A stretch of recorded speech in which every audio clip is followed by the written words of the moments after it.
My team is helping customer on the launch of first citywide 5G service in Asia. My team works with a large customer in Russia. We reduced their critical incidents to almost zero.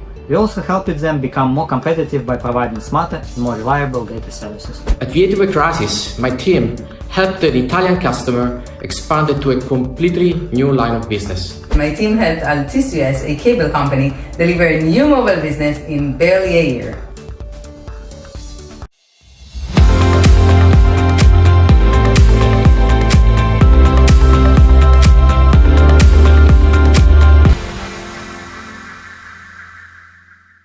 It's a privileged moment for me to be nominated in the TM Forum as a rising star.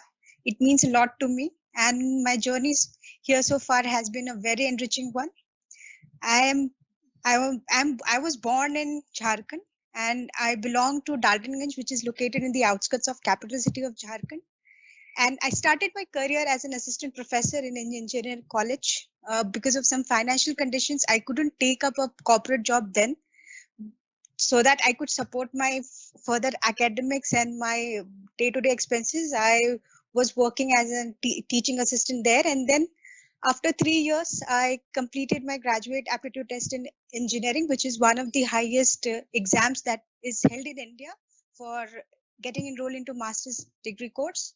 Post enrolling myself to post-graduation, I bagged a job in Amdocs as functional test engineer, and so far my life and my journey has been a roller coaster one. It's been very enriching one, and I have never ever stopped to take up challenges, and I'm continuing here. And as a part of it, you can see me here in the Rising Forum. As far as biggest challenge is concerned, I wouldn't say it a biggest challenge, but it is a hard truth of our lives. Women life is somewhat designed very different than the men. We are biologically much more responsible and to take up new additional charges and roles and activities. So I think we have many filters being a woman in our lives, and that is a kind of advantage. And sometimes in a developing country like ours in India, it's also acts as filters and prohibits you from further growth. So I think the biggest challenge is that as a woman, how you never stop yourself, and in spite of taking other responsibilities, you are creating something for yourself as well.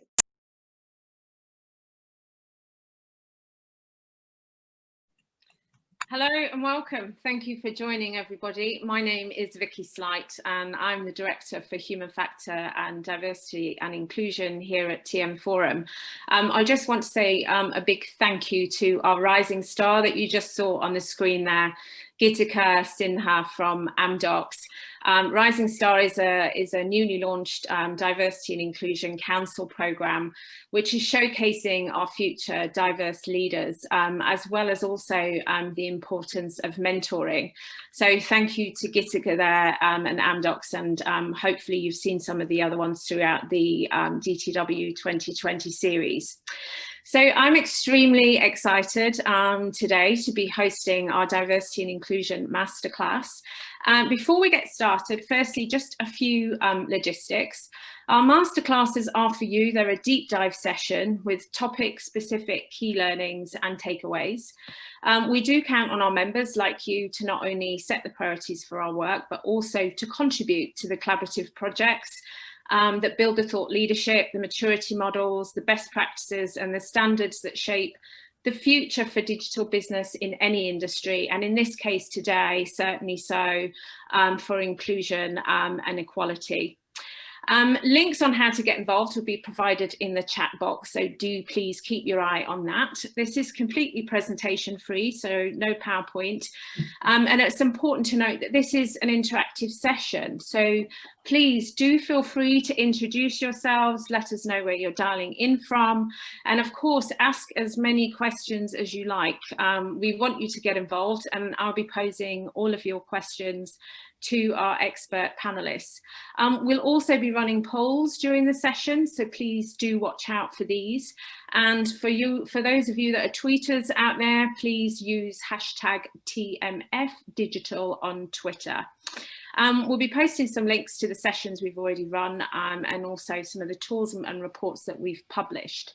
So just before I introduce our expert panelists, let me just quickly set the scene. We have launched our TM Forum Diversity and Inclusion Advisory Board, which was chaired by Rachel Hyam, who we have in the session today from BT. And this will soon be picked up by Kerry Gilder, which we're really pleased as well, a CEO of Colt. And just a very big thank you to Rachel for all the passion, dedication and the work put in so far. Along with some of the founding council members that we have on today, we also have Verizon, Deutsche Telekom, Nokia, Sienna and Accenture. So why did we start the council? Well, we do know that there is a war for talent and the industry does need to attract and retain the best to succeed in the digital economy. We also know, as I'm sure you all do on this call, that there is a direct correlation between increased diversity and improved business performance. So we as a global industry today need to take action today, wherever it is that we're positioned as organisations on that diversity maturity curve, which is a tool that we're bringing in as part of the council. So industry D&I diversity and inclusion initiatives are often very much focused on one dimension of diversity, such as gender, and tend to be targeted at the HR part of the business, the leaders in HR, and not the CTIO. So again, this is something that we're working on to help the industry to expand on that. Our vision collectively is to accelerate digital transformation and to succeed in the digital economy by making the tech communications industry the most diverse industry in the world. A big ambition, but collectively and collaboratively, we can do this as an industry, because achieving this goal will certainly help accelerate transformation of the industry and underpin its continued success in the digital economy. So to talk more about this and to help guide us on key aspects of equality and inclusion, I'm delighted to introduce a few of our founding members of our Diversity and Inclusion Council, who are going to be sharing with you examples of how to measure and build inclusivity, the need for resilience given the current climate, and also to provide an objective view on the skills shortage. So please let's welcome, firstly, Rachel Hyam, Managing Director, CIO, BT Group. Hi, Rachel. Hey, Vicky, lovely to be here. Hi, everyone. Fleur van Bien, Partner, Leader in Communications, Media and Entertainment Practice, and Leader in EMEA Customer Practice from Bain & Company. Hi, Fleur. Hey, Vicky, great to be here. Hi, everyone. And Edith Duvernay-Aronson, Head of Corporate Responsibility, Diversity and Inclusion at Amdocs. You did it, Vicky. You made it to say my name at one shot. So hi, everyone. Good morning and good afternoon. Thank you for that training session earlier. Rachel, let me come to you first. So as I mentioned, you're our previous chair of the D&I Council. What are you hoping to get from this session today?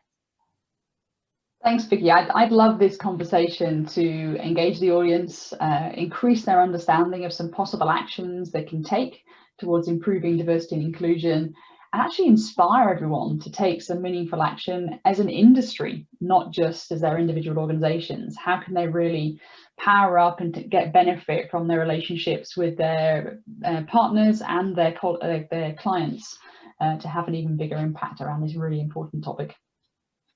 Great, thank you, Rachel. And Fleur, coming over to you, why is it so important, not just to yourself, but obviously Bain and Company, to be part of this industry TM Forum Diversity and Inclusion Council? Absolutely, thank you, Vicky. First of all, diversity, equity and inclusion is one of Bain's top priorities. And I know many companies say that, but this really goes beyond a few nice words on paper. We've put our most senior leadership in a diversity, equity and inclusion council. We've committed to investing 100 million globally in actually supporting organizations on the topic of racial equity and social injustice. And to be honest, we like we like a bold challenge. So we've been very much inspired by the ambition as formulated by the TM Forum, and the council is a perfect opportunity for us to actually make an impact. For me personally, working in strategy consulting, pretty male dominated, advising an industry which is also pretty male dominated. You can probably imagine that I'm very passionate about the topic. Ever joining Bain 15 years ago, I've been heavily involved in driving our gender diversity efforts.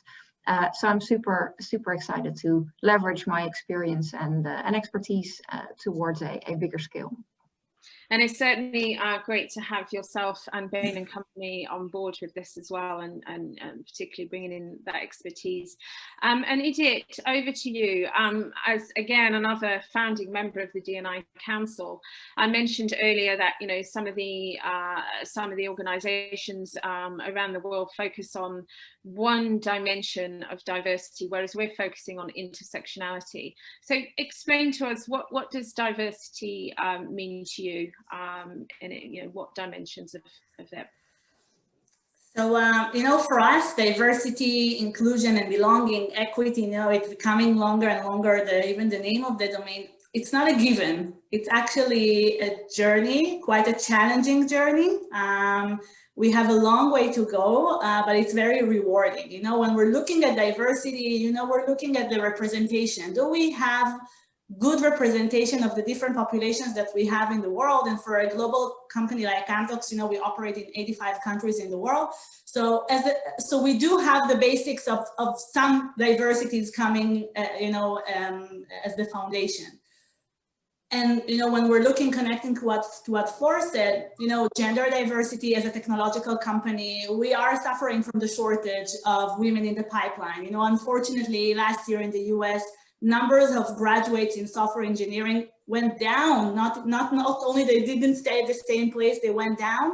And we can talk about ethnic minorities, people with disabilities, LGBTQ inclusion. All of these is, we want to make sure that we have good enough representation in our company. But then the inclusion part of having a seat at the table, having a voice, this is more challenging because it's not enough to have everyone in the company. We want to make sure that they have a place to grow and that they are really included. And then the belonging, which is like the really deep, psychological safety of our employees. This is kind of the dream. This is where we want to be. And for us, diversity and inclusion is not just the right thing to do, which is it's that, but it's also connecting to what you and Rachel said earlier.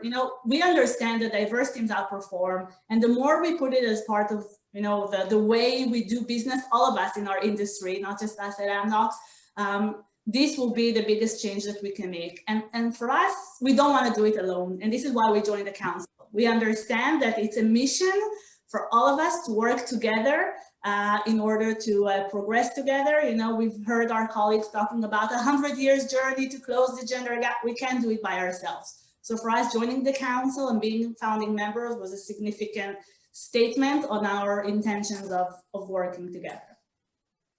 Thank you very much, Edith. And for those of you that want more information on the council, we'll be posting the links where you can find out more, and also if you would like to join us as well. So I want to move into kind of the first section today around inclusivity and building that. But first of all, Rachel, if I can come to you, can you talk to us about what you've really seen they are, and also moving forward, the key benefits of the Diversity and Inclusion Council that we've set up, that you see for the industry? What are the benefits you see for the industry, and why should people want to get involved? Absolutely. Well, for me, it's a chance to come together to rebrand our industry, first off, as one that takes D&I seriously, as one that is a place where you can build a fantastic career, whoever you are. We can make progress as individual organizations, yes, but we can actually make a much bigger difference if we come together to share our data and be honest about where we are, share what's working and where we still see challenges, and then work with our partners and our customers to solve for those challenges together. Now, at the forum, you, Vicky, and the team have done some fantastic and really important research into the state of D&I in our industry, which we can all learn from. You've built out a maturity benchmark so we can assess where any organisation is across a range of D&I lenses and criteria and practices. And we're now working with our member organisations to harvest some great examples of assets, of programmes, of training activities that have already been proven to improve D&I maturity and outcomes. So, getting involved in D&I Council and our activities is a great way to benefit from those proven assets, a great way to benchmark where you are and what difference those assets will make. And if you've got something that's worked well, let us know and help us build our asset bank so everyone can benefit.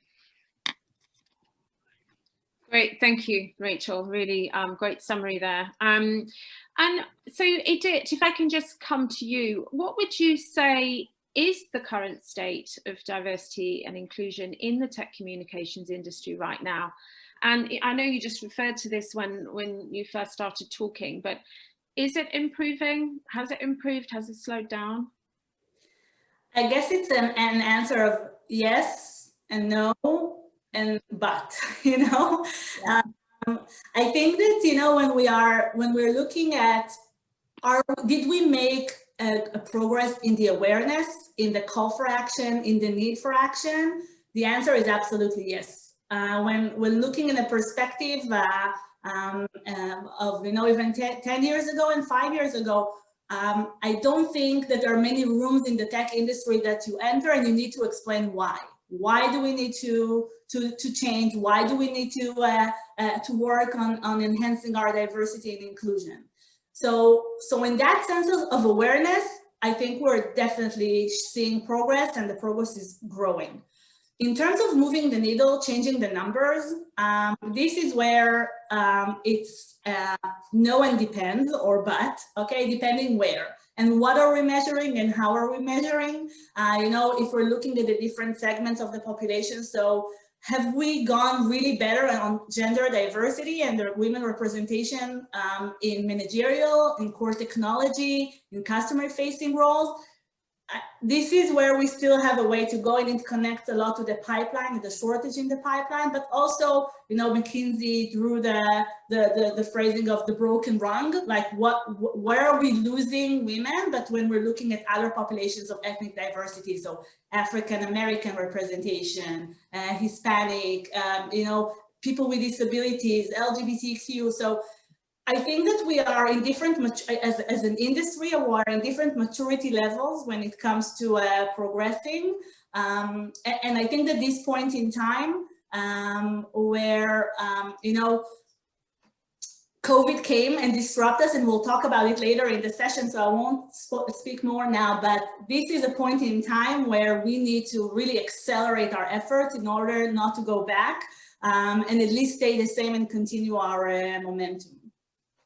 Yeah, and I think as well, it's almost like it's a full strategic effort as well, isn't it, that's needed, because the odd kind of training session around bias, unconscious bias, they're all important, but actually just as a one-off, it actually needs to be linked into the strategy. So thank you for that. And Fleur, if I can come to you, in your experience, when starting out on, if for an organisation that's just starting out on their diversity and inclusion journey, because obviously, as we know, some organisations are further ahead than others. How do you begin with even changing mindset? Whether it's at the top level or the lower level, like that's got to start somewhere. And Fleur, I know you have a lot of experience of this on a cross-industry level. So please do share with us some of your key learnings from this. Yes, thank you, Vicky. Indeed, we work with many of our clients on this topic. So we get exposed to many efforts, many successes, many failures as well. Let me highlight 4 of them, for practical measures that I've seen work. Some of them have been definitely mentioned already in the panel, but let me start with the basics. Answer the why. I think in the beginning of the journey, how much of a hygiene step it is crucial to anchor this theme into a clear business logic, anchor it into your strategy, and answer for your company, why is this important to us? We've all seen the evidence, the overwhelming evidence on diverse teams creating better business outcomes. We all know the importance in the war of talent and how important it is actually to have this on your agenda. We know the impact on innovation. We know the impact on employee engagement, but actually translating that for your company is a very crucial and important first step. If you don't do that, it will definitely haunt you later on in the journey. I think second, also a very factual one, but it's important to start with the facts on your starting position. The good, the bad, the ugly. So make sure before you start your journey, everyone starts from the same level, if you will. Understand what actually the state of diversity is in the various steps of your recruiting funnel, for instance. What's the yield to promotion for various minority groups? What's the gap in engagement between various groups within your company? Make sure you have across all the most important business metrics, the data on the table, and bring them in a high velocity way. Don't show them, once a year, but make sure you confront leadership with that on a frequent basis. Then third, very important, once you have those statistics and kind of business layer in place, humanize those facts, give those facts a face, bring them to life. We call that kind of elevate marginalized voices. What we do there is make sure within leadership, boardrooms or management teams, tough and honest discussions are being held around what's actually the experience of minority groups within a company. What does it feel like to be excluded from certain discussions or certain situations? Actually make that a tough moment, but move beyond the graphs and the scores and the paperwork, but actually give it a face. And then lastly, make it personal. You alluded a little bit to that, but unconscious bias training on all levels in the company, and then making sure it's embedded in everything you do. We find that a very powerful tool to make sure it's a realization that it's not happening around me. I'm actually a part of the issue. As an executive, as a boardroom member, going through that can definitely be an eye-opener in understanding that we need to change our behaviors, all of us, all the time, to make an impact. So those are a few practical examples from what we see around us. Thank you, Fleur. And I want to talk about culture, the cultural side now. So how can you create a culture that is more inclusive? That's what everyone wants, right? It's easier to say, obviously, than it is to do. More inclusive so that everyone can work towards what they need, and of course the needs of the company. I know you're quite passionate about this one, so I'll come to you. Thank you. And I really relate to everything that Flora said. From our experience, data is the most powerful tool to create engagement. When you enter the room and you're trying to engage leaders or other champions in our journey, the aha moment is when they realize that between the perception of, yes, we have so many women or so many this or so many that, and then showing them the number, this mirroring is so powerful. So I totally relate to it. And I want to add something that connects to your question, Vicky, about the culture. So for us, what we've seen that is working very well is both executive sponsorship, but also champions, organizational champions. When we started, I think that the moment we saw the shift in the awareness in the organization and the beginning of the culture change, and the cultural change is the hardest. Like, this is the hardest. It goes back to the belonging part of it, right? Do we have the right culture to support this? Is when we saw that, both our leaders, starting to talk about it, owning it, and really owning it. But also, I want to share with you one of our programs called Inspire program. It's a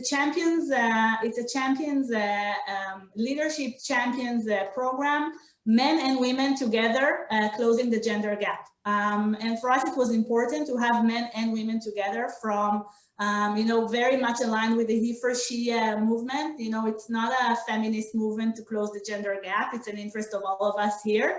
And when we see that, I think the latest is what, 4 or 5% of Fortune 500 CEOs are women.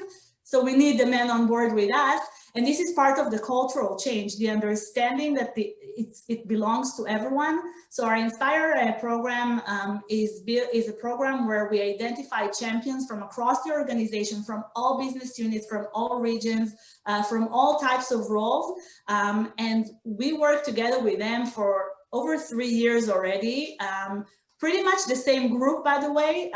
Some people came in and out, but the fact that we, I relate to Flora's comment of humanizing it, right? The fact that it's not a corporate initiative, the people from the corporate want to bring another thing into our corridor, but actually shifting their responsibility or the co-ownership to the people in the field, giving them exactly what Flora said. So the why, crystallizing the why, the data, what are the real, examining what are the real inhibitors that, we're facing as we want to, in this case, close the gender gap, and working together with them and building programs together with them. So I can share with you that one of the programs that we built called Inspired Connections is a type of women's circle program, but that was built by them together, in design with them. And this has made so much change, both on the women and men that participated in it, but also, in changing the conversation. And I can share that, not so long ago, we had an announcement about some changes in one of the organizations, and the women were out, right? And I was so happy that we were in a state where people asked, hey, why don't we see enough women? So it means that, and it didn't come from our team, that this is our day job to ask these questions. And this is, for me, was a very, very, positive moment in time. I will give maybe another example. So Inspire is one way of us changing the culture and working together.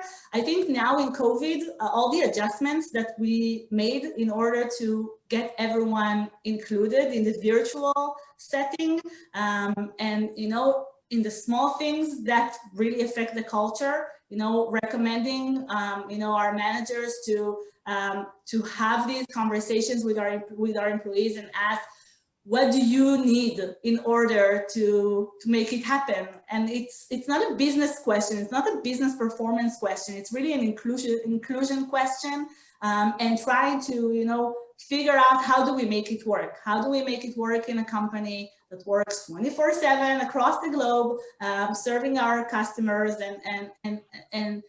but still understanding that this crazy things that is still happening to us affects the way we are able to do our work. So we came up with a few tools that I'll be happy to share later as we go in this session on the things that we have available for our employees and managers.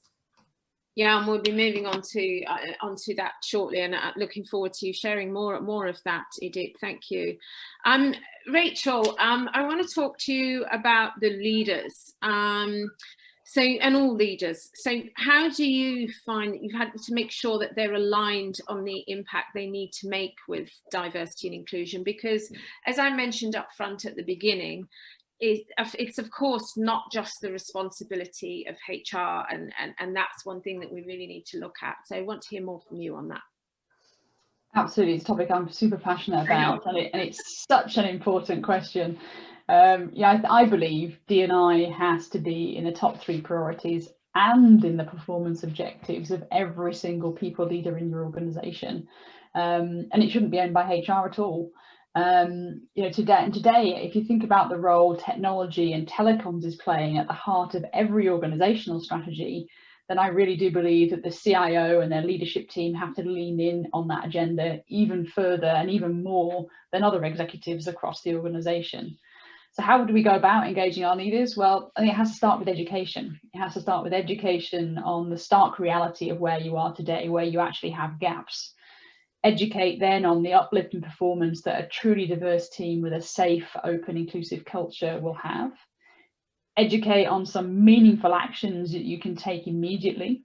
And finally, be transparent on the progress you either are or aren't making. You know, as a leader, if you make the diversity of your team a regular conversation with your leadership team and your partners, they'll know it's important to you and that you expect progress to be made, and then that progress will be made. And if I can give you all a really personal tip, find someone that you trust in your team who can give you really raw, honest feedback about how inclusive you are being or you're not being, where you're falling short, and encourage your leadership team to do the same, and then reflect together on what you're hearing. And that can be a super powerful way of just having a check and balance on how effective you are at being an inclusive role model. Thank you, Rachel. And also as well, as we move forward with the Diversity and Inclusion Council, we will kind of be working on a tool to help get that feedback as well. So a diversity promoter score, which should help support that as well for each of those organisations. So you know, we've really listened to what needs to be done there.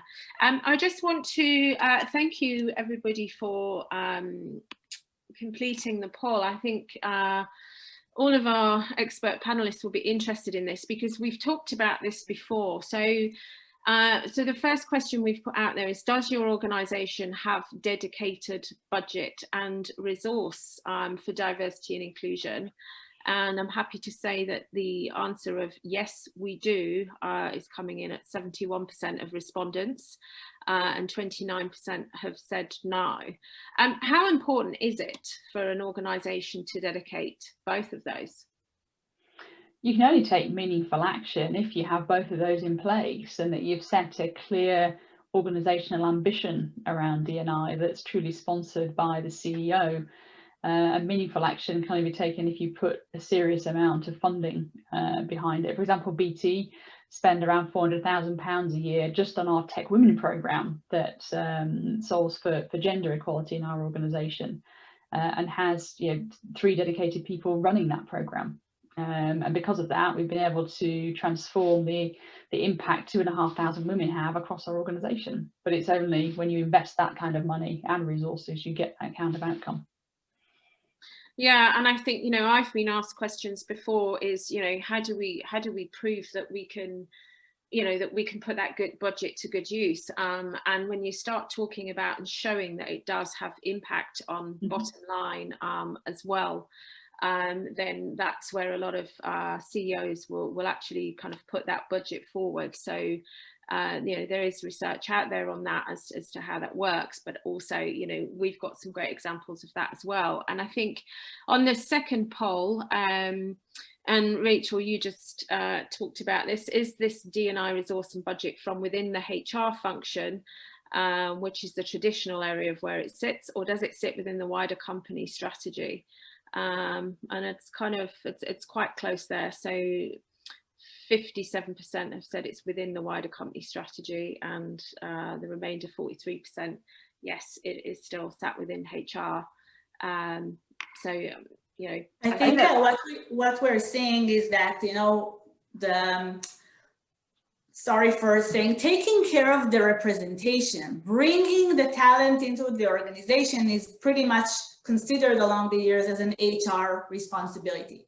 But the case for diversity, and we talked about it, the case for diversity being really a business imperative, a strategic imperative, brought the state of the industry to take it out of the HR rooms into the entire corridor. And this is the good movement that we're seeing. The fact that, you know, we spoke about it in the previous TM forum panel that we had. What is inclusive design? How do we make sure that our offerings, how our core business portfolio is looking at diversity and inclusion as a design principle? This is what brought it out to the entire corridor, and for the discussion to be more than, did we meet the target of having X% more of this population or that population? So I'm very happy to see actually that it's pretty balanced, and even towards the outside of the HR room. Yeah, it's great to see the balance, but if it's not part of your wider organisation strategy, as a CIO, CTO, or someone in their leadership team, don't wait for it to be so. You can actually build it into your digital transformation narrative that your organisation will be leading. Don't wait for the broader organisation to do that for you. Yeah. Cement it and embed it right at the very heart of how you're going to digitally transform your organisation. Absolutely. And to build on that, I mean, I agree with the fact that initially the focus has been with HR and recruiting to attract the talent. Mm-hmm. We also obviously see that if that's the only focus area and it's not on retaining and promoting and further developing that talent towards leadership positions, it's going to be a very lonely journey in a way, right? Because we're going to spend a lot of money, a lot of energy in attracting that talent who we know without the right purpose in place, without the right sponsorship and the right support, they will leave eventually after a couple of years to other companies and make other companies successful. So there should be a big focus on actually retaining the talent and developing them towards leadership positions as they move through the ranks. Great, thank you. So moving on to kind of the next part now, and something that we're all facing, as we all still face a global scale public health crisis, and we, I suppose, ready ourselves for the inevitable social and economic fallout. It is as important now, if not more so, that we do not let diversity and inclusion slip off our boardroom agendas. It would be all too easy to tell ourselves that during these unprecedented times that diversity and inclusion is a nice to have, it's a luxury add-on to which we can pay attention once the crisis is past. And that's not so. In fact, I believe that those ones that do have it at the forefront of their agenda and strategy will be the ones that can reimagine, can bounce back harder and faster. And also, I believe that how we treat people during the next few months will have a bigger effect on attraction and retention in the future, even if it's a company you don't work for, but you hear about it. And that will help more than 100 "We are all in it together" television ads. So I think it's really important to talk about the pandemic. So Rachel, over to you. How important, as I just said, is it not to put D&I on a back burner now? Especially when we consider actually that this current crisis that we're in has actually been an accelerator of cultural change.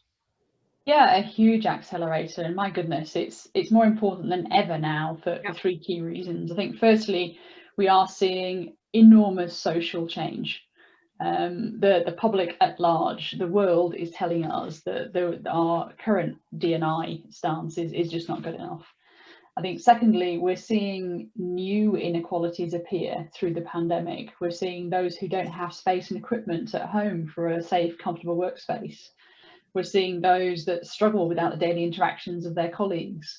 There are those that are in and out of furlough. There are those for who being in a workplace provides a critical support role, and that's no longer available, for example. They're brand new inequalities that are appearing. So our definition of diversity and inclusion has to broaden for those kind of scenarios.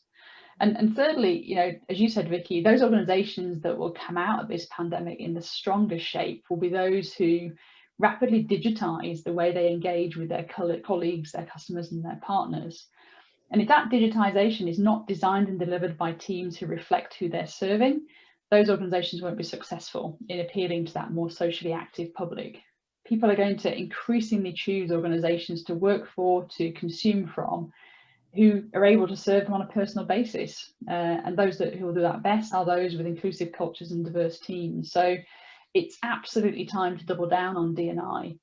And I think a final point would be, sadly, as businesses across all sectors struggle with the impact of COVID, we're going to see some fantastic talent available in the market as they lose their jobs. So use this time as an opportunity to bring some fantastic diverse talent into your team. Yeah, totally agree with you there. And then, so, there's also this resilience that everybody's talking about now. Sorry, Fleur, if I can come to you, what does that mean for an organisation to be more agile when it comes to transformation? And how does diversity fit into that requirement when we talk about resilience? Yes, thanks, Vicky. I think agility and diversity, maybe after COVID, and you're on mute, probably the most used terms in business life as well. Very few of our clients that are not thinking through their agile transformation today, and we are supporting them in either resetting how they think about agile or starting with them from scratch. And let me start by stating that diversity of teams is a key pillar of success for being agile. Bringing together those different experiences, viewpoints, perspectives enables agility in a way that a team of those who think all the same or have the same experience never could. Remember, agility is about being adaptable, responding very quickly to changing circumstances, co-creating together and coming up with innovative ideas. So, you know, that whole statement around diversity, diverse teams actually come to better business outcomes. This is where the rubber hits the road, right? This is where that in particular is very true in an agile environment. Sometimes we also meet clients that say, well, actually, I have a cross-functional team set up, right? I have an agile team with an engineer, someone from marketing, maybe someone from sales, someone from ops. We have them all. Well, guess what? If that's a team of full white males, they may have different functional backgrounds, but that doesn't mean that they bring the diverse profiles that you need to come to those best outcomes. Another point that I would want to make around diversity and the importance in having that diversity in agile teams is you can bring all the diversity into a team that you want to. If there is not a sense of inclusion in the room, if there's not a sense of safe speech in a way, you will not get to the outcomes that you need. So this is from where we stand, where inclusion also definitely comes in. Create that inclusive culture, create that inclusive environment, because otherwise all your efforts to then come up with those diverse teams are not actually giving you the outcomes that you are looking for if they are not feeling safe and included to actually share those perspectives. Thank you, Fleur. I just want to bring in a question that we've had from the audience, from Herbert. Do we think it is possible to make equality, diversity and inclusion part of the CEO balanced scorecard, and therefore how they are compensated? Or are there any other effective ways to create pull within each company? Yeah, that is possible, and there are loads of examples out there where that's happened. And not just for the CEO, but for the entire set of people leaders in an organization. At BT, in our IT organization, it was in the objectives of every single one of my people leaders, and their bonus would be affected if the diversity in their teams and the inclusive environment in their teams wasn't where we wanted it to be. We also built it into commercial negotiations with our partners. So making it contractually important to our partners had a massive effect. We had Accenture deliver a testing team that had 72% women in it for us, from a standing start of 14%, which was phenomenal and would never have happened if we hadn't have made it a hard, either contractual or objective-based measure. Yeah, and the same with suppliers as well, right? When you can move it through that specific section as well. That's what I meant by partners, sorry. Yeah, sorry. And just kind of the poll, which goes back to what we started talking about, unfortunately, have you seen D&I being placed on the back burner as a nice to have during the pandemic? The majority of respondents have said yes, it has been placed on a back burner, with only 43% saying no, it hasn't. So that goes back to what we were saying earlier. But again, my challenge would be, if it might be on your organizational's back burner, but don't let it be on yours.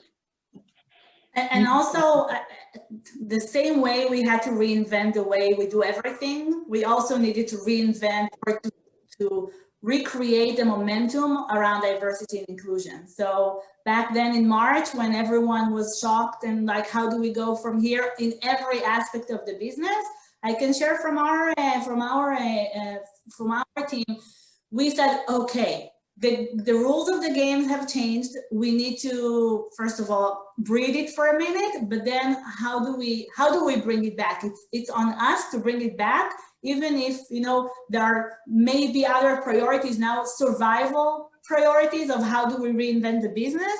But we've seen, like, we went back a little bit, but then we were able to, you know, bring back the momentum and creating the business imperative for it. So it's not just, you know, the doing the right thing part, but to your point, you know, Rachel, on how different people have different needs these days. So, you know, it's understanding that the Zoom era is bringing us some advantages in terms of flexibility, in terms of people able to take tasks and roles that they might have not been able to do it if we were in the face-to-face or flying era. So I think that it's, I understand why it could be a back burner, but now we all needed to change the language and everything around it. Yeah. And Edith, just staying with you for a second. Obviously, during the pandemic, we've seen some new challenges for inclusivity coming up in the workplace. Given that many in the industry may be home working, so whether it's young people, new starters, you know, some of the new superheroes, also looking at, you know, different cultures, different countries. Many of your teams may not have experienced this home working before, or even be set up for remote working. So can you please share with us some of the examples that you have and what you actually did about it? Yes, and I'm very, very proud of what we were able to do. And I'm saying in advance, I'm going to share a few of the things that we've done. If any of you here in the forum wants to get the materials that we built, please reach out to me. I'm more than happy to share everything that we have done around it. So the entire talent management organization that my group is part of. So, you know, one day in March, we all moved to virtual. Luckily, or maybe some would say more than luck, really a month and a half before, Amdocs declared a one-day working from home policy. So the entire, you know, the entire thinking of how do we do it technically, how do we do the change management for our managers, we were there about a month and a half before, so that was a big lot. But no one was prepared for the scenario of 24/7, everyone going virtual, from an infrastructure perspective all the way to the culture of it. What we did back then, really within maybe 2 weeks, we established a platform called Virtually Together, under the slogan of we're here for each other no matter where. And in this platform, we did a few things. On one hand, we figured out, like, the logistics. What are the IT guidelines? What do you get? What do you don't get? What do you need to do in order to set up the infrastructure for you? But for me, more important, which is very important, this is the basics. More important, what was done in Virtually Together is that we created a few tabs, I would say. One for managers, because how do you manage in times of uncertainties? How do you manage, and how do you deal with, how do you create resilience, to Flora's point? How do we manage motivation? How do we, you know, how do we manage all of, like, the core managerial struggles that all of us as leaders were facing back then? Another component is how do we call it living well. How do we invest in our well-being? How do we make sure that now that we're sitting on a chair for hours and hours and hours, what do we do on the physical aspect of it? We also had a section on what do we do in our families and on the community and the social impact, because for us, you know, looking at what COVID did and the emerging challenges, the social challenges that are arising from it, this is something we couldn't set down just because we were, you know, struggling to reinvent ourselves as a company. So it was very important for us to continue our social impact through these times and getting our employees involved as well. So this was this Virtually Together, which, by the way, 8 months already, wow, 8 months into the beginning of this pandemic, is still alive and keeps changing and modifying as we go. So this is one thing we did. And I want to go back again to the managerial part of it. We have a newsletter called Managing at Amdocs, where I believe every 3 weeks, there is an edition coming out to managers with the tools and the tips on how do you manage these days? Like, what do you need to do with your teams? It can be from how do you do virtual happy hours, all the way to managing motivation and managing, you know, the burnout of our employees. It's a very, very important part of it. And of course, also talking to the entire population and giving them the tools and the tips. We even had, you know, global meditation sessions to get people, you know, a little bit of mindfulness and some distraction of the day-to-day. And when I'm looking 8 months into it, and you know, when we're talking about the new normal, and there is nothing normal in the new normal, I don't know what about you, but for me, there is nothing normal in the new normal. And when we're seeing, you know, I believe it was McKinsey, if I'm not mistaken, that sent some data points on, you know, 51% of the workers feeling less connected to the company culture because they're away. This is a massive, we know for us in diversity and inclusion, the culture and being connected in the sense of belonging is a key element of it. And not to mention, and I want to maybe open brackets and talk about mental health. I believe both Rachel and Flor refer to it. Mental health is going down, and we're seeing it from all over, you know, symptoms of burnout, like, you know, people of exhaustion, of frequent illness, even cynicism, right, is an indication for burnout. And what we did really 2 weeks ago, and again, I'm very happy to share the materials. We came out with a campaign called Let's Take 5, and it's all about creating meaningful boundaries. And how do we first acknowledge, then respect, and then really thinking global and inclusive in order to manage this new normal, and managing both the physical boundaries and the emotional boundaries, because these are two different set of boundaries. And I want to add with saying, you know, it was mentioned earlier, you know, in this continued war for talent that we are at, but now the war for talent looks a little bit different. But with the increased signs of burnout and the decrease in the sense of belonging, this was for us a really call for let's stop and see how we are adjusting ourselves into this. So we started with virtually together, but now we went, I think, to the second class of what we call Let's Take 5, and really working in order to make sure that we are setting up for it. By the way, it also came with, it was a different initiative, but it all connects to all our employees got a budget to improve their home office. So what do you do in order to, you know, now that our home is our office for, we don't know how long, although we are going into the hybrid mode, but still. So how do we improve it? What do we do? So it's a combination of everything. Yeah. And I think because, you know, you've touched there on the new normal, which, what is that? You know, it's being rewritten as we speak. You know, what's going to happen to, you know, particularly in the big cities around the world, these big glass buildings. And Rachel, I know I've heard you in the past talking about, you know, more of a tech hub style of working, if you want to touch on that.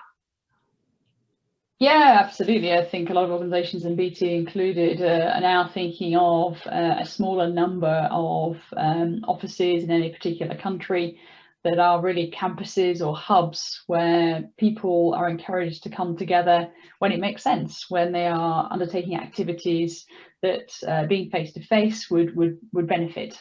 So, you know, design thinking sessions or kickoffs for new agile squads as examples, and allowing people to choose their mode of working and their place of working as a team. It doesn't. This proposed approach doesn't work if you let everybody individually choose what they're doing. But if you ask a team or a squad to do that and agree their rhythm of working, you know, do they come in on a Tuesday for kickoffs and activities? Do they work from home on a Friday? That kind of way of operating can work very effectively. It allows flexibility, but allows teams to work effectively as well.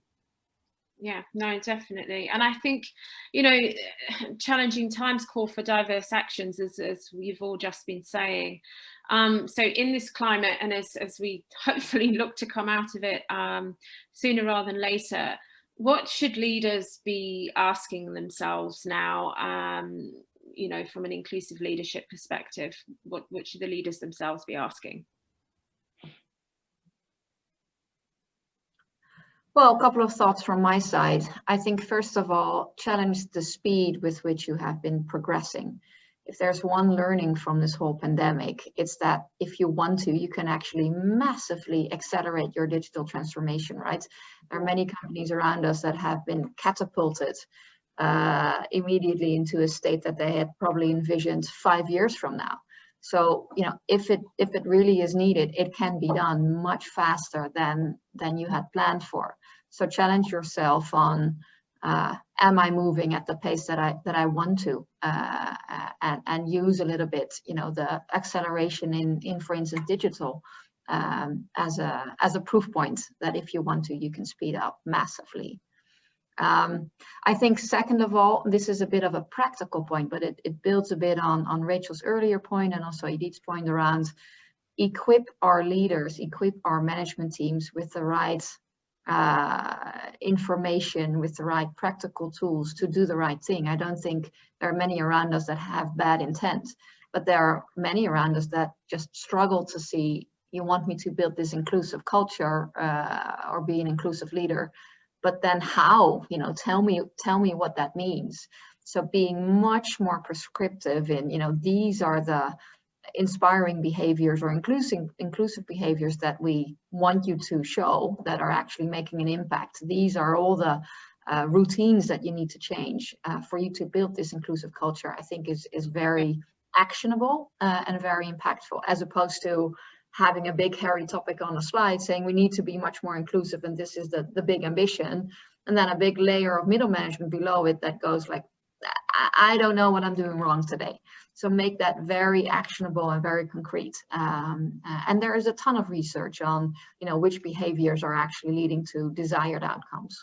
Yeah. Thank you for that, Fleur. Just want to move us on to talk about future talent and skills now. So the Diversity and Inclusion Council, we recently launched a report, and the link is in the chat, Inspiring Innovative Teams Through Diversity and Inclusion, which also looked at the skills gap and those that were needed.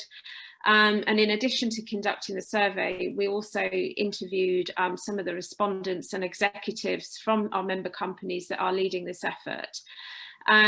It's very clear through the report that a company-wide approach to attracting, recruiting, retaining and retraining and developing the best talent needs to be coupled with initiatives to create an inclusive and innovative culture where diverse skills and viewpoints are combined for maximum impact on business results.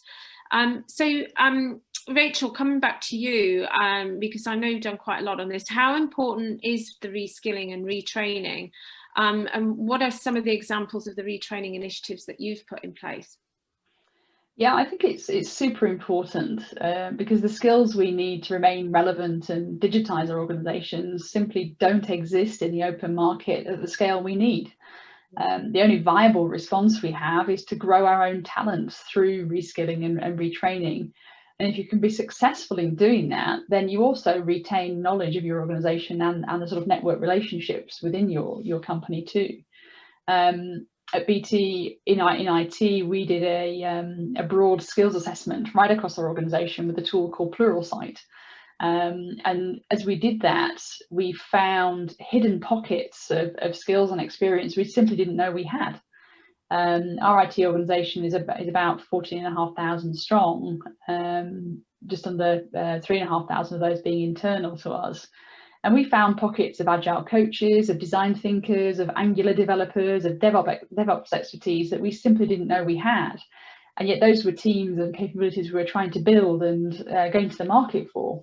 So once we discovered what our team had skills around, what they were passionate about as well, we were able to reposition people into those new centres of excellence we were building out. And the tool also helped people let us know what they were passionate about, what they were interested in. And we created learning pathways that directed that passion towards self-directed learning. We gamified that whole experience and started to build really critical skills we needed, particularly around agile and new coding languages, which saved us a fortune going to the market, trying to find skills that didn't exist. Great, thank you, Rachel. And talking about, so Fleur, what's your objective view of what that skill shortage is in the industry? I can only confirm this screaming need for the digital skills. I mean, we see at least 60% of businesses indicating that there is a significant skill gap across all sectors when it comes to digital skills. And we also see that, again, 60 to 70% indicate that that gap is widening over time. Also, if you think about COVID actually jump-starting or accelerating that digital transformation, that makes a ton of sense, right? I mean, all of a sudden, a lot of your plans, now had to be executed at scale. So the need for those skills is only increasing. The nuance here, I think, is a bit the distinction between hard digital skills and the soft ones. When we talk a lot about the hard ones around AI, cybersecurity, cloud computing, data scientists, those go hand in hand typically with the softer ones, with the biggest gaps typically around customer centricity, but also data-driven mindset, a data-driven decision making. Sometimes we see companies that actually succeed in hiring, lumps of hard digital skills. Without the soft ones in place, you still will not be able to accelerate your digital transformation. And I think on the latter one, including customer centricity and UI UX, but also data-driven decision making, upskilling and reskilling is much more of a viable option. Mm-hmm. And what about new talent? What are your organizations doing to attract young and diverse talent?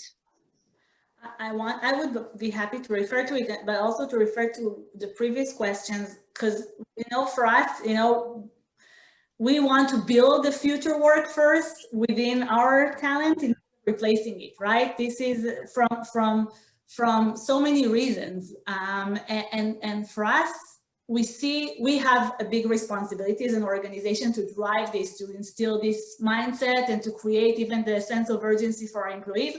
But we also understand that the motivation should be with them. And this is one of the things that we're working. How do we create the motivation among our current employees that they need to upskill and reskill themselves and be future ready for the skills that are changing? If it's cloud, machine learning, microservices, all these digital skills, but as Flora said, also the softer skills. And we've seen how COVID now, by the way, was screaming for more soft skills because it was so disruptive. And when it comes to our younger talent, for us, in a way we can say that lifelong learning is like the modern way of working. And when we onboard the new talent, so after we attracted them, when we onboard them, and by the way, now we're doing everything virtually, which we never thought that it's even an option to onboard people virtually, but hey, it's happening all the time. So the way that we onboard our new talent, we are already instilling the messages of this, of how do we approach it from the beginning about the need for them to keep upskilling and reskilling themselves. And we are also creating opportunities within the organization for people. We have a new platform called Jobo, where you can assign yourself. You can assign yourself for just some tasks that other teams need, like the gig economy, based on the gig economy, and by that gain experience on things that are not your day-to-day. And you achieve more and more checks on your experience by using this gig economy environment that we are creating. And when it comes to attracting the younger generations, I think today in time we have baby boomers, Gen X, Gen Y, Gen Zs already entering the workplace, and we're seeing their numbers growing more and more. And this multi-generational workforce requires, adjustments from our side, but also the way that, teams are being led and managed, and the way we attract and the way we create our employer branding. And I can tell you that I wouldn't say that, diversity and inclusion is only the younger generation's aspiration. It's not true. Everyone is looking for it. But I think that what we're seeing is that asking about what, like our talent acquisition partners know to say that candidates are asking, so please tell us, what are you doing in order to promote women in Amdocs? What do you do in order to, like, they're really proactive about asking about it. So the way that we do the storytelling on who we are and what do we have to offer is, we see the change. And I can tell you that this conversation about skills and talent and the learning opportunity and the versatility of roles that you can have in a company is a massive attraction component for the younger talents. Yeah, thank you, Edith. And that can run across all different dimensions of diversity as well. And I know Amdocs have done quite a lot around disability as well, which is one of the rising star mentors talked about. Also, Rachel, I know that at BT you reached out to some different people from different professions, whether it was prison wardens or if I've got that right. So perhaps you want to kind of just highlight that, because I think that's a great example. Yeah, we had a program we developed with Code First Girls to bring in 35 young women who were in their first career, about 4 or 5 years in, post sort of graduating, and convert them into developers. And we had applicants who were prison wardens, who were chemistry teachers, who are librarians, really huge, diverse range of backgrounds. And we welcomed 38 graduates of that program into our IT organization. It was a phenomenal success. We've also had members of my IT leadership team mentor young men and women in sixth forms of schools who have very large ethnic diversity ratios in inner city areas to improve our BAME and ethnic minority stats, which is fantastic. And that's really improved the percentage who apply to our apprentice and graduate programs as well. And then on our apprentice and graduate intake and assessment and sort of open day events, we make sure we have the richest display of diverse role models we can from across our organisation, so people can see relevant role models like who look like them, who are like them, and show the great careers they've had with BT, all of which have been really, really positive. And that is just so important. And I know also, Rachel, that within BT as well, when you've got that diverse talent in, you want to retain it and make sure that those people are looked after. So I've heard you speak, you and I have talked before about how it's actually a privilege almost to be kind of the mentor or the manager even. Oh yes. Yeah. We carefully select our managers. You have to earn the right to be given an apprentice and a graduate. You have to have the right project with the right learning outcomes. You have to be one of our highest performing people leaders. You have to have a really strong engagement score as voted for by your team. And you have to have done a great job previously with anyone you've previously mentored or championed. So we set it up as a real privilege and honor. This is great. This is a great positioning of it, because I can tell you, and I know I'm all positive, but we have tons of challenges. And one of the challenges that we have, and I think that the way that you positioned it is very interesting, is, when you want to bring the fresh and younger talent, the hiring managers are sometimes saying, but I need the experience, the plug and play people. So the fact that you position it in a way that it's actually, you need to earn the right for it is, I'm taking it and then bringing it in. So thank you for that. No worries, Edith, go for it. Yeah, I think it's a great framing, and maybe to build on the concept of sponsoring or championing. I know it's a well-known phrase, but many women are over-mentored and under-sponsored, right? So in the beginning, I mentioned 4 of PDPs that we see, especially around awareness building. Right after that list of 4, and number 5, I would say, comes sponsorship. It's a bit of a more labor intense activity, so to speak, because you really have to make sure you do the one-on-one connections well. But if you get a sponsorship program up and running, it can be very, very effective in actually breaking through that sub-scale segment and making that mainstream. You know, a sponsor being the one talking about you when you're not in the room, we should have more of those, and handpicking them and actually making sure they earn the right. Again, I love that phrase, is from where we stand a program with huge untapped potential. Yeah, I'd agree. I think sponsorship is absolutely crucial. Where we've done a lot of design thinking research across our organisation as we've designed interventions like our Tech Women programme, and time again, diverse groups tell us that one of the biggest barriers to career progression is visibility.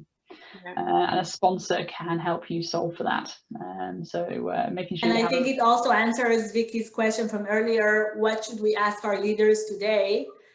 Other than all the other things that were said, is to get them to be more on the sponsor level and less on the mentor level. And it's a completely different mindset. So it's another action item for our leaders. Yeah, because a mentor advises, right? And as Fleur said, a sponsor or a champion advocates for that person when they're not even in the room. And I think that's really important. We are coming to run out of time, and I want you all to get the chance to give your kind of closing on each of, you know, on everything we've talked about. This has been an amazing session. So if I come to you first, Fleur, for any closing thoughts from you. Yes, well, first of all, thank you for having me. This was definitely the highlight of my week, maybe even month. So thank you for allowing me to participate. I felt we covered actually a very broad spectrum of topics, right from diversity and inclusion to a little bit of agility, workforce and the future of workforce, and then also covering vitality and mental health. I think it's a very broad spectrum who are all in some way connected to each other, right? I think on a positive note, at least what I have seen, we have seen in our research, is that during this pandemic, a lot of diversity and inclusion, but also topics like sustainability have actually moved up when it comes to strategic importance. Maybe some of it driven by the nature of this pandemic causes us to do the right thing, but also coming out at it with a very strong business logic. We just need to change to be in the future more resilient, more adaptable to maybe COVID-20 or 21, to actually make sure we get the talent in and keep them. So I think coming out of that on a higher level is a very positive thing. I think for us now, it's when it's so high in that strategic agenda, it's going to be super, super important that we keep that momentum, leverage that momentum, and actually take the next step when it comes to action and speed. Right. So how can we take that positive ingoing mindset where we started this conversation and move that towards action now, not action tomorrow or next week or next month, but action now, and make that very tangible and practical for all of our teams to move on. So that would be my call to action. Great, thank you so much, Fleur. Rachel, over to you. I'd like to say we'll only make a meaningful difference on D&I if we come together as an industry and we reposition ourselves. So please engage with the work of the D&I Council. We know it will help because everything that we showcase as an asset or an intervention has been proven elsewhere. You share what you're learning with your colleagues and make it one of the top 3 priorities around your leadership team table to make that difference that we need to make.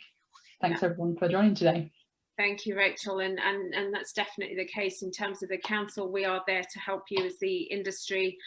So all of these best practices and examples that you've heard, we have got them, and you know, we're showing them as part of the council. Thank you so much, Rachel. And Edith, some final words from you.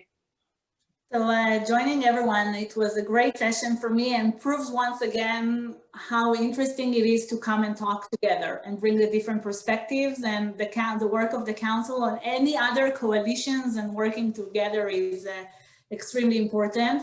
I have to say that in the past few months, reading the statistics of how, COVID is affecting different populations in the world, it could be very, very depressing. Looking at how many more women lost their jobs compared to their representation in the population, like things could be very, very depressing. But from that, actually, I'm drawing a lot of optimism, because the fact that we are here talking and doing and feeling the sense of urgency to do it is, it's for me, it's the fuel that I need to, to continue with our movement and keeping our engines warm. So I really hope that the fact that, in a forum like TM Forum, the human factor became such a significant stream in a very professional industry conference, investing so much time, and it's not the first or second panel that exists on issues of people in the workforce. I hope that this will be really the beginning of even bigger attention that we will give to this topic. And I really want to thank you for inviting me, and for everyone for making the time to be here today. Thank you so much, all of you. And as I said, there's a link that's been provided where you can find out more about the work of the D&I Council, where to find the tools and the reports. We've also, if I can just blatantly do a little plug for the D&I Council's next webinar, which is on the 25th of November, where we'll be talking about inclusive design and the importance of, and neurodiversity. So please do join us there. But it just leaves me now to thank Fleur, Idette and Rachel. Thank you so much. It's been a pleasure talking to you this afternoon. And thanks, Vicky, for fabulous chairing as always. Thank you. Thank you. Thank you, Vicky, Flora, and Rachel. Have a good day, everyone. Have a good day.